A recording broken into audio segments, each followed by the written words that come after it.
మాయా మన Indian railways గురించి ఎన్ని ఫ్యాక్ట్స్ చెప్పాల్సి వస్తుందో ఏంటో. ఎందుకంటే మన ఇండియన్ రైల్వేస్ గురించి లాస్ట్ లో ఒక ఫ్యాక్ట్ చెప్పాను కదా, అప్పుడు ఏమని కదా, ఒక గంట 2 గంటలు అయితే పర్లేదు కానీ 15 గంటలు 17 గంటలు డిలే అయితే మాత్రం చిరాకు మింగింది పక్క. 16 కాదు 17 గంటలు కాదు, 4 సంవత్సరాల ట్రైన్ డిలే గురించి మీరు ఎప్పుడైనా విన్నారా అని అడుగుతున్నాను నేను. ఈ ట్రైన్ డిలే అని మన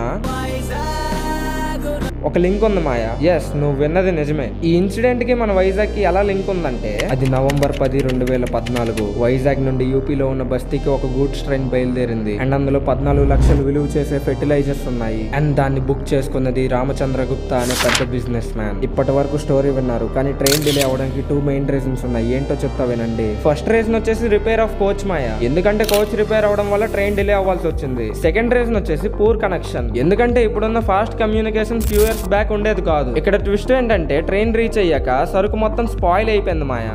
ఫ్రెండ్స్ వీడియోలు చూస్తున్నారు కానీ ఫాలో కొట్టట్లేదు.